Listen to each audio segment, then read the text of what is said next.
Welcome to the Agents Lounge podcast, where we talk all things real estate with the industry's top performers. Join us as we dive into the inspiring journeys of successful agents and uncover the secrets to their success. Whether you're a seasoned agent or just starting out, we got the tips and tricks to help you navigate the world of real estate. Brought to you by Airtegrity Comfort Solutions. So grab a seat and join us in the Agents Lounge. Welcome back to the Agents Lounge podcast. My name is Marco Salinas, and clap, Marco. I have my no, we're okay. My editing skills have gone up a notch. I don't need it. I have my co-host for today, Francisco Bermudez Jr. Say hello, Francisco. Good morning, San Antonio. Good morning. We've got a very exciting episode and a very exciting guest today. Her name is Delilah Walter. Yes. She is an attorney in San Antonio. And she has her own firm called the Walter Law Firm. There you go. Right? Yeah. And she will be joining us today so we can discuss all of what she does and who she helps and unpacking all that information. So we are excited to talk with her today. And I think we're going to learn a lot. And so with that said, Delilah, welcome to the program. Thank you. Thank you guys for having me. I'm really excited about sharing what I can with everyone today. Awesome. I'm going to move this just a little bit so that it's kind of, there we go. Perfect. Okay, Delilah, so you're a lawyer. You've been a lawyer for a while. How long? 7 years. 7 years. Okay. And you've had your own practice for how long? For 4 years, going on 5. 4 years going on 5. Wow. Okay. And so we were talking just a little bit before the show, but for the listeners, what is your main area of focus? What do you mostly focus on? So our firm is primarily a real estate firm, mostly pre-litigation and litigation work, and some transactional work as well. Okay. So if somebody's listening or watching, because we put this on YouTube, and they are, the title says something about real estate attorney. What can you give us a few examples? Where would I, as a consumer, where might I most likely find myself in need of a real estate attorney? Okay, so we have a pretty wide variance of practice areas within the real estate realm because, as you know, real estate is a very wide, almost like a mile-long expanse of different types of practice areas. Landlord-tenant law, right, which is the eviction side of things, and landlord issues. There's also closing issues, so those things like, hey, my seller is refusing to sell to me and we're under contract. Well, that's specific performance issues. Co-ownership issues when someone has a multi-ownership property. Maybe you're one of 7 owners and there needs to be a resolution here because one of you is living in the property without paying anything, and we've got to figure out what's going on there. Ooh, right. And then it also lends a hand and bleeds into heirship issues, which also causes co-ownership results in which someone leaves or doesn't leave and has no will because they've not planned correctly. And it ends up going to all of their 7, 8 children, along with some stepchildren too. And we deal with the co-ownership issues after that as well. We have been seeing an influx of fraud issues where we have deeds that are being fraudulently signed by the owners. There was land the other day that was listed by someone who was pretending to be a client of mine, an investor client that I work with pretty often. And we had to take care of that. There's DTPA issues, which is misrepresentation. A seller says that a house is a certain way, and kind of using Airtegrity as an example, right? They may say, we replaced the AC, or we repaired the AC, and in fact, they didn't. And now you've got an entire AC replacement, right, that Francisco has to go out and do. And just so we know, DTPA is Deceptive Trade Practices Act, basically. Right, okay, correct. So if you're selling a house, and this could be like a builder or just a private seller as well, either or. Right. If they try to sell a house and say that it has something that it doesn't, that's a deceptive trade practice. That's correct. Right. The requirement is that someone is simply just a consumer. So you've hired somebody, or someone is selling you something, and they have misrepresented the quality of that product, which in our business is primarily going to be the house. Yeah. Right. So we had one case where we called the house the waterfall house. Oh my gosh. Truly, because they purchased it, and the neighbors then told them, "Oh, we had to get some additional evidence to indicate that this was a pre-existing issue." Yeah. The flooding and the plumbing problems, and they Wow. started to ask the neighbors, and the neighbors said, "Oh, you mean the waterfall house?" Oh my gosh. So the house already had a pre-existing reputation. Correct. Oh my gosh, that is wild. So basically, okay, so there's a lot that you guys cover. There is. And so you're doing a pretty wide range just under the real estate umbrella. There's a lot, and it sounds like the real estate umbrella very often bleeds into the estate planning side of things naturally, right? Because you own a property, it's usually most people it's one of their bigger purchases in their life, bigger investments, so to speak. And so naturally, when somebody passes away, there's going to be some things going on there, and you do get involved with that as well. Right, correct. I mean, I think it's just so often that people don't have wills. Yeah. And even if they do, one of the things that is very common that will be done with a will is everyone's thinking, let's just be fair to everyone. So I've got 6 kids. I'm going to leave my property to all of these 6 kids. And what often happens is that people don't think of that aspect. The outside part of estate planning, which means the other side of it. Yeah. So after you pass, maybe you think that is just me being fair. Of course, I'm going to give equally to all of my children, without thinking that means 6 people have to all get along and decide, are we selling this house? Are we keeping it and renting it? Which it's already difficult to manage one partner, Right. right? And so they're dealing with 6 people who are unsophisticated, that don't really know a lot about real estate already, and those that are already really attached to the house as it is. So you'll have those that'll stay living in the property, and the other 5 kids are upset because, brother's still there, sister's still there, Yeah. and not paying any bills, and here we are stuck with the taxes and the mortgage or whatever else is being paid. That's right. And so, yes, it bleeds a lot into the estate planning, probate side of things, because a lot of these properties end up in these weird situations after people pass away. Yeah. And one of the positives about our estate planning practice is that one of our specialties is that we have a lot of people come to us that have homes. Even if they have their one homestead, we know how to deal with it and look at it as an aftermath. And so they get that advice from us up front to say, if this is how you want to do it, I just need to give you a heads up that this is what that's going to look like afterwards. Yeah. And, we'll have several of those cases during that time, and I can describe to them several scenarios where these are all the things that can go wrong. Sure. Start fighting, and so that they can make all the right decisions. Yeah. As well. Wow. Those are things that, nobody ever thinks of. Yeah, not until it's like right in front of them, right? Right. And there's a big fire that needs to be put out. Absolutely. Oh, wow. Absolutely. And Yeah. and I get it, parents. Like, I get it. You just want to make sure that your kids are feeling like everything is done equally, but you really need to also think about, are any of your children difficult?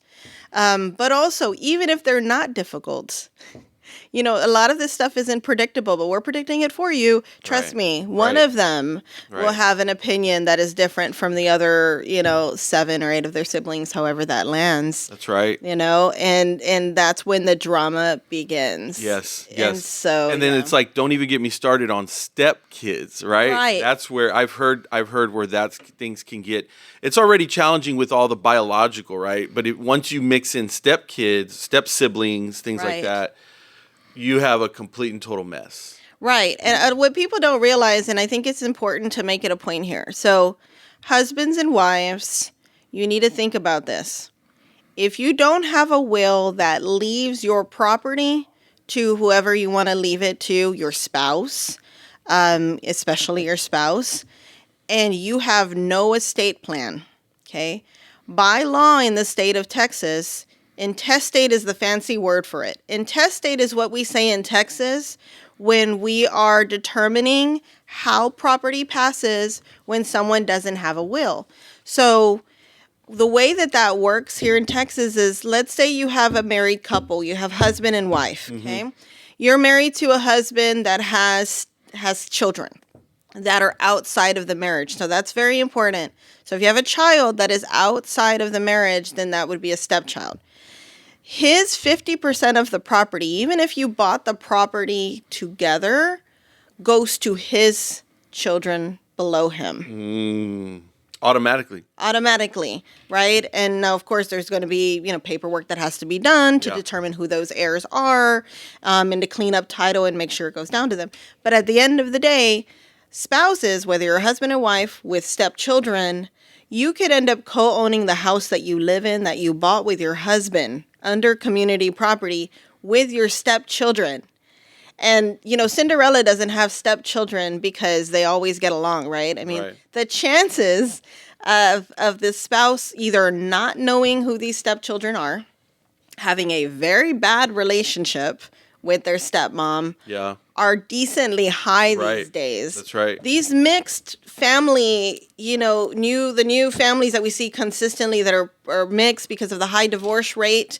We're getting this blend of families that has lots of stepchildren in it, a lot of children that don't belong, to the couple that actually is married when you die. Right. Because people these days have 2, 3, 4 marriages before they get to their final marriage, right? Sure. And so you're mixing in all of those kids that are belonging to that spouse in with your title to your home, and then you have to deal with the stepkid you never talked to. Yep. Now you have to talk to them about maybe they want to deed it to you, or are they going to pay part of the house? Why are they being so nice to me all of a sudden? Yeah, right. I know. Suddenly, right? And people don't know this. It's not common knowledge, and so we just want to scream it from the mountaintop so people know that this is a thing. And not having a will too is a hindrance to that. So, Delilah, are you telling me that with all that difficulty and all that potential chaos, there are ways to either stop it or at least minimize it by being a little proactive? Absolutely. What would that look like? What would you need to do to avoid all that chaos? So there's really 2 things that I would outline to say are important moves to make right now. Stuff that you're not going to think about because you don't think you're going to pass away tomorrow. Right. So start thinking about it now, so that way when it gets there, you're not in a rush to do it, or you've not already passed and have lost the opportunity. Right. Because really, you don't have a hand to sign anything when you've passed away. There's nothing that can be done. Once that gavel drops, and that's how we say in the lawyer world, but here, once you've died, you're not around anymore to say what you want. So you have to do it even when you're healthy. If you're healthy and you're not thinking anything's going to happen, there are 2 things you can do. One is an estate plan. Okay. I talk about intestate, that fancy word for the way that Texas says things land when you don't have a will. That goes away completely. That completely goes away if you have a will. Okay. Because in your will, you can say, instead of it going down to your children or going to a cousin or whoever it is that would happen when you die pursuant to Texas law, you can instead say, I give it to my spouse. I give it to this child over here, not this child. Yeah. You then dictate it. So just think of it sort of like a, like a cover or a present. That takes precedent over any intestate law that would possibly happen. Intestate or Texas law and the automatic stuff that I talked about with the stepkids and things like that, that only happens because you've not got another document that says otherwise. I see. So that's why estate planning is important. Yeah. The second thing is the transfer on death deeds. So I don't know that a lot of estate planners do this, and I don't want to speak for any other practices. I think we've got some really sharp estate planning attorneys out there. Very common in our office are what we call transfer on death deeds.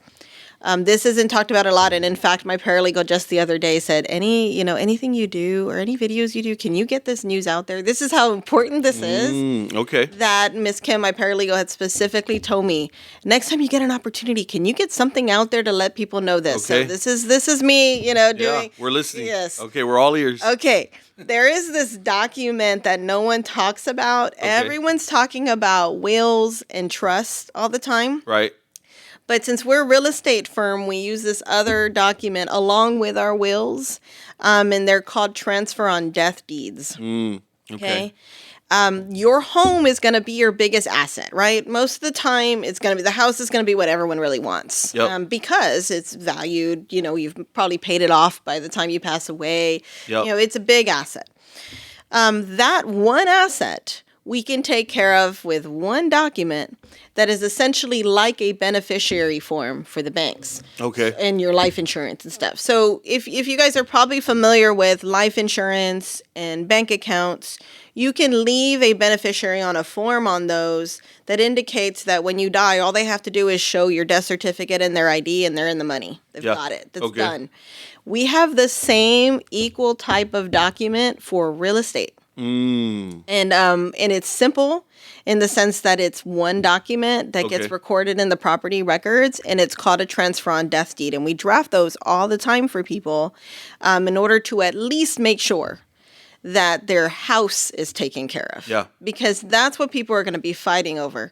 And so in that form, we basically are outlining who you want to leave that house to. Yep. We also have the opportunity to put alternative beneficiaries on it and then make it go away and just go with your will if all those people have died or not, So you're telling me you can do that separate from doing an actual will? Correct. You can just have that form by itself. Yes. Is it difficult to fill out? Is there a lot of time that's involved in doing that? Or is it pretty simple? No, it's pretty simple. It's probably one of our fastest turnaround documents done, because one of the important things is once we're hired for a transfer on death deed, we need to get it out quick. Yeah. Because if it's not recorded, then it's void.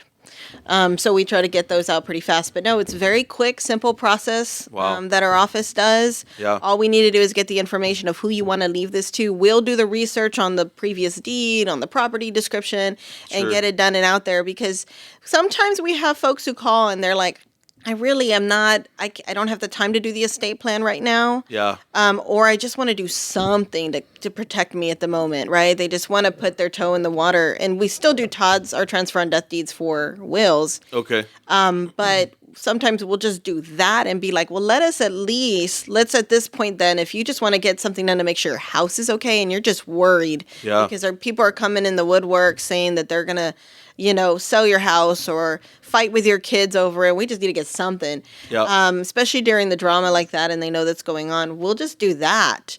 Gotcha. And at the very least, your house is taken care of. And that takes precedence over an estate plan. Yeah. If you had it. So that goes first.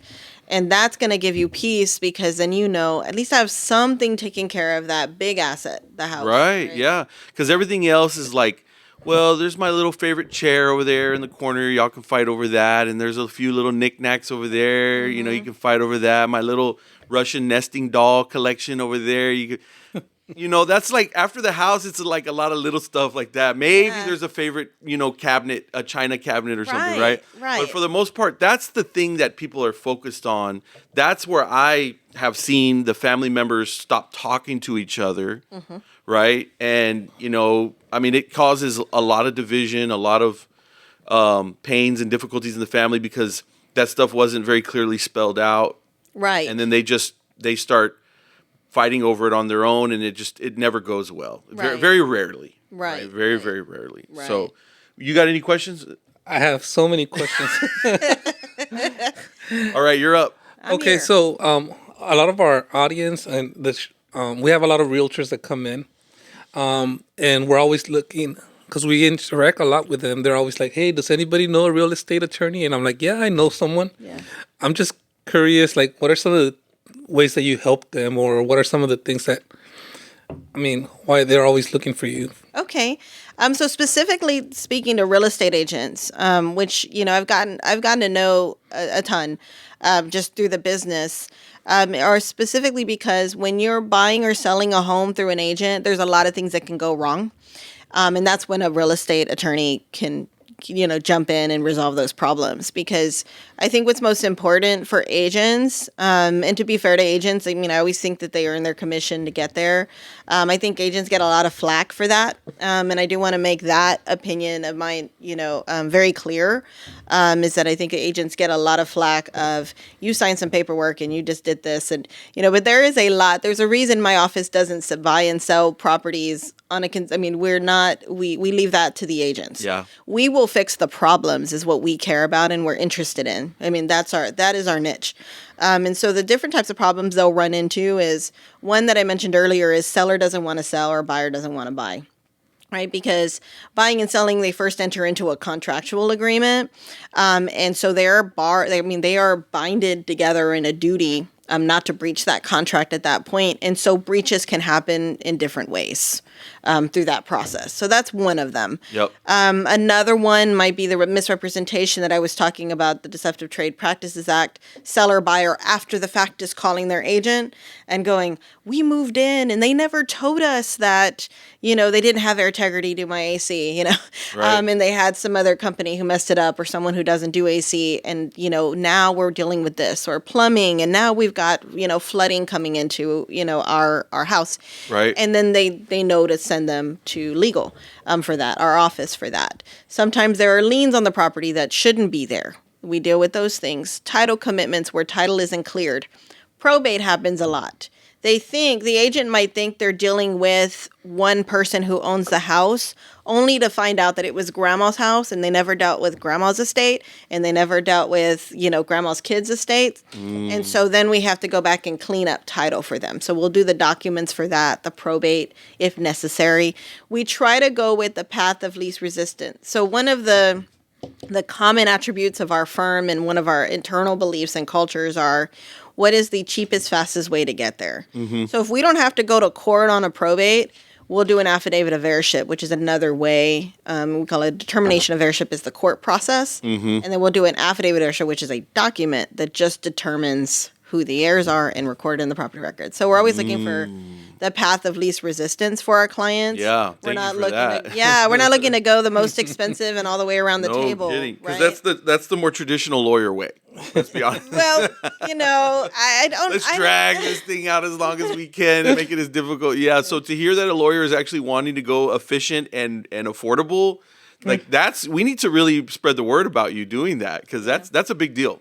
That's a big deal. A lot of times the lawyer model is, let's make this complex and let's make this difficult so that it's very expensive for the person. But if somebody's out there really trying to help people to be efficient and save money, that needs to be talked about too. Yeah, I can only say that that's just a real belief that we have is let's look to see how we do it the simplest, easiest way. Yeah. Awesome.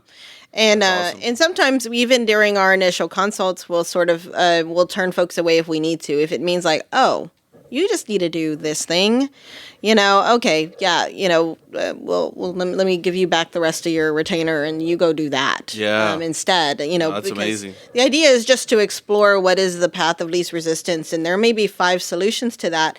Then I might go, oh, you know what? Let's do this one paperwork, and that's going to take care of it. It looks like it has enough. How do you say, the attributes that allow us to go that route? Yeah. Sure. Wow. Yeah. Go ahead. No, You got another one, or is that good? No, that's good. I mean, because I always thought that there was only like one attorney that did everything, and the first time that I met you, you're like, I'm a real estate attorney, and I'm like, I never heard of that one before. He was like, stop lying. There's no such thing as that. Making that up. Oh, Francisco. Okay, let's do a little bit of a shift, Delilah. So you went into some pretty nitty gritty things there. It's pretty heavy, but I want to also ask a little bit about you. And so that our listeners and our viewers kind of know a little bit about you as well, that you're a little pit bull when you need to be, but you're also a wife. Mm-hmm. You're a mom? I am. As well? Yes. Yeah. So you do normal wife and mom activities, probably on the weekends and the evenings, right? Right. So are you from San Antonio? I am. Where did you what side of town, or where did you go to high school? I went to Roosevelt. Roosevelt Rough Yes. Riders. Yeah, very cool. Okay. And college was where? UT Austin. So I was a Longhorn. You're a Longhorn. Okay. So where do you think you got that little, like, you know what, I think I want to be an attorney? Like, where did that come from? Yeah.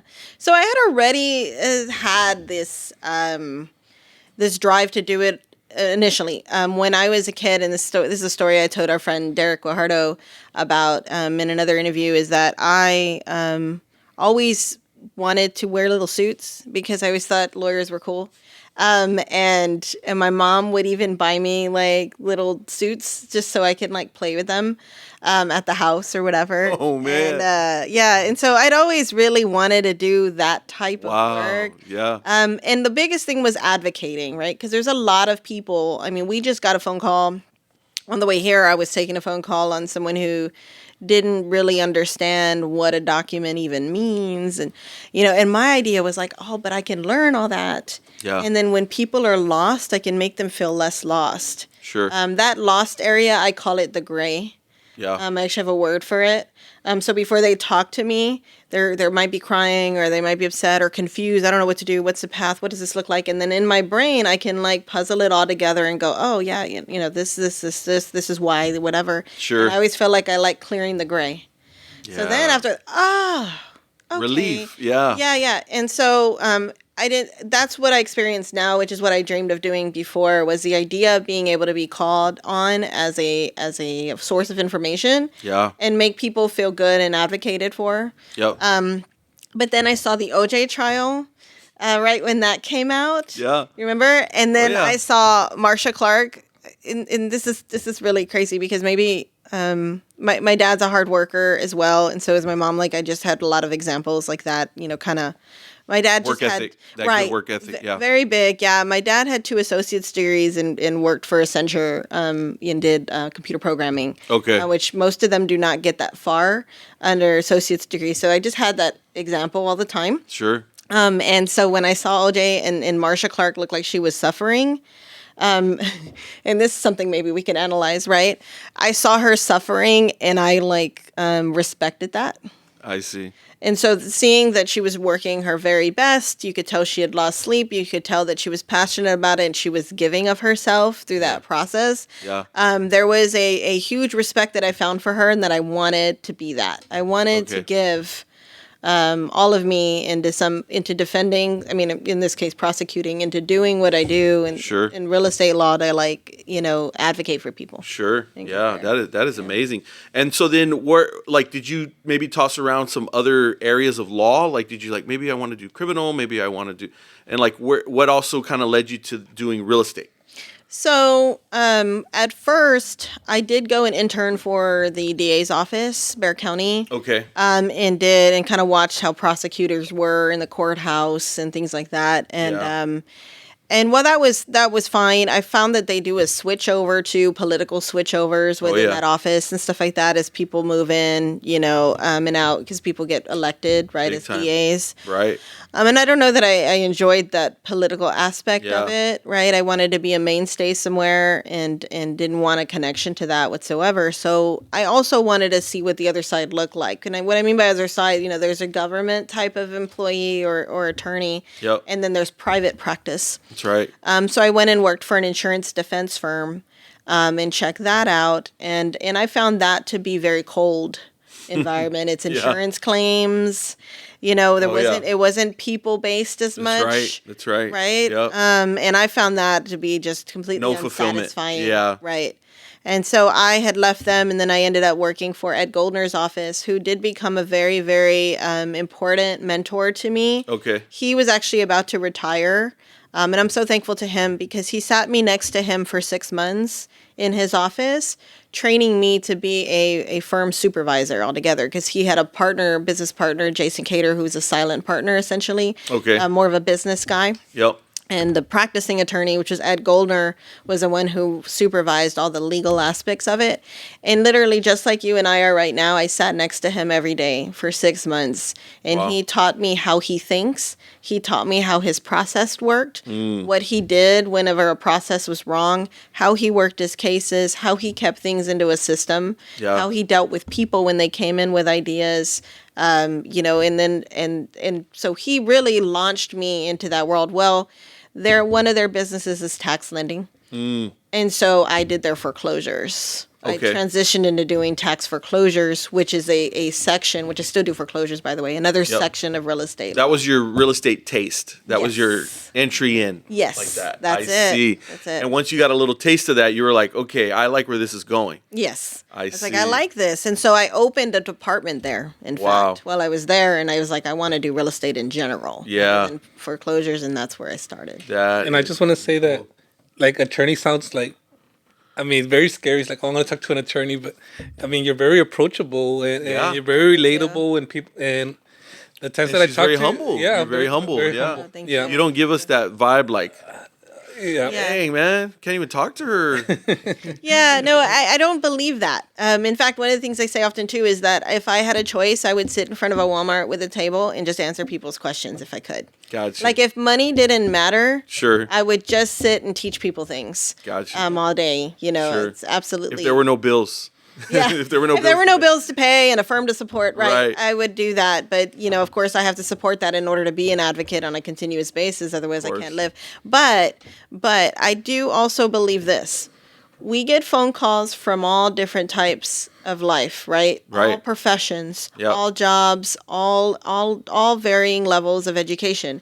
And one big belief I had from the very beginning, I used to work the phones at Dell. I did technical support when I first started. Okay. Was you are an expert in what you do, and I'm an expert in what I do, because that's what we spend our time doing. It Right. doesn't make me any better than you. It just means that you are good at what you do, Yep. and I do what I do. And it just because I chose this, that's just why I know that. It's not because you are less than me or Sure. whatever. It's simply because we just chose different paths. I wouldn't know where to put, how to connect all this, and I don't even know what that button means. What's that button right do? there? You know, nor do I know how to edit things. You know what I'm saying? Right, Or yeah. you put me in front of an AC. You know what I mean? And See, when you don't know how to go. press the buttons, that's what happens. that's Yeah. kind of fun. You know that everyone does their own things. I wouldn't know the first thing looking at it. AC, right? AC. Yeah, Integrity does exactly. my personal AC work, right? Because that's what he does well. Sure, Right. And sure. so that's where that comes from. I just don't. You know, it's and it's my job to make sure that I'm relaying everything in a way that makes you understand, because you didn't spend 3 years in law school. That's my job Sure. to do that. That's right. Yeah. Right. That's right. So winding down here, last couple of questions for you before we wrap up. I usually like to ask, like, so when you're not working, and you're off and you've got some downtime, what does that look like? Who are you spending it with, and typically what are y'all doing? Okay. I have, there's 3 of us in my family. There's 4 total. So I've got 2 kids. So my daughter, Laura, who's 15, and she goes to Reagan. She's in the Okay. Reagan band. So gosh, does that keep us busy? Like September, October. yeah. What does she Band play? parents would understand. Yeah. Clarinet. Clarinet. Okay. Clarinet. Yeah. Yep. And then we have a son who's 8, Okay. and he goes to Hardy Oak. And so we live over in Stone Oak area, and so we spend a lot of time up there doing, you know, the kids' activities, Community and stuff. things and stuff, yeah. Right. But me and my husband, we got married. Craig Walter, which is where they come from. His whole family is from New Orleans, by the way. So Oh, hello, nice. hello to our Walter family in New Orleans. Nice. We love to go to New Orleans and enjoy what they have over there, because I just find that the environment is makes me happy. Sure. I'll go work half days when we go on vacation over there, just because I want to be in a cafe in the middle of the square. Like, it's just beautiful there. So we enjoy traveling. We Sure. like traveling to different countries and learning about different things. We want our kids to be exposed to different cultures. So we'll go to we'll go to Indian cultural events, all kinds of different types of cultural events in order to expose them to that. So we have Yeah. like this internal joy of, you know, spreading like knowledge Sure. about other things. Yeah, and like as it's actually happening in real life, not just in a textbook, right? Right. Yeah. Letting them see what the traditions are and Yep. things like that. We like to expose our kids to that. That's So, great. yeah. That is awesome. Okay, really great information, Delilah, and it's been a real joy and pleasure talking with you. You've Yeah. educated us a lot. You've educated our listeners and our viewers, definitely. I think I'm just going to ask you for one last favor before we wrap it up. Sure. Can you give us your thoughts on Airtegrity? What has been your experience working with Francisco? And because Yeah. you said he services your own personal home, right? You're Right. You've used him personally. I have. Yeah. Can you Yes. give us a little feedback on that? Yes. That's a great question. I'm sure you love that, Francisco. He's like, this is my favorite part of the podcast. Like, I love it. Yeah. No, I mean, Airtegrity, I've known Francisco, the owner of Airtegrity, for a long time now. I mean, I would say years at this point. And I have always known the company to be honest, fair, and consistent and quick to do the work. So I've actually referred family members, other attorneys, colleagues and stuff to Airtegrity, and everyone that I can get to use them, because it's very rare that you find a company that is actually going to tell you the truth. And that their main mission is not just money; it's the idea of what is going to get you there, which resonates with me a ton, because that's what our firm believes as well. And Airtegrity really has, and it's really interesting that's your name, because integrity is a thing for you guys. We gotta live up to it. Live up to the name. Yeah, and you do. And when you refer clients to people, it's a very serious thing for me. Because if I'm putting my name on someone when I say you really should go to this AC company, Airtegrity, to get this done, but I do it without any reservations, because I know that if I send somebody to Airtegrity to get something done, they're going to do it right, and right the first time. Yeah. And so not only that, but on a legal level, Francisco and his team have worked for me as witnesses, provided me reports. I don't practice law pretending that or trying to get a service provider to tell me something that's not the truth. Sure. In order to go with it, we have ethical boundaries for that. And so I know for sure that if I go with Airtegrity, they're going to give me the right quote. They're not going to shave anything off or add anything on top, and they're going to tell me, and that's all I want. Yeah. All I ever want to know is the truth. So I know that if I go with Airtegrity to get something done for my client, I know that I'm going to get the right report. I'm going to get the actual truth. And when they do the work, that they're going to do it well. And my client's not going to come back to me like, oh, now we have more issues. Bigger But problem. even if they did, I've never, know this of Airtegrity, but even if they did, I know that Airtegrity will make it They're right. going to resolve it. Yeah. Man, dude, that was fire, man. Oh, yeah, I'm a huge fan. Appreciate that.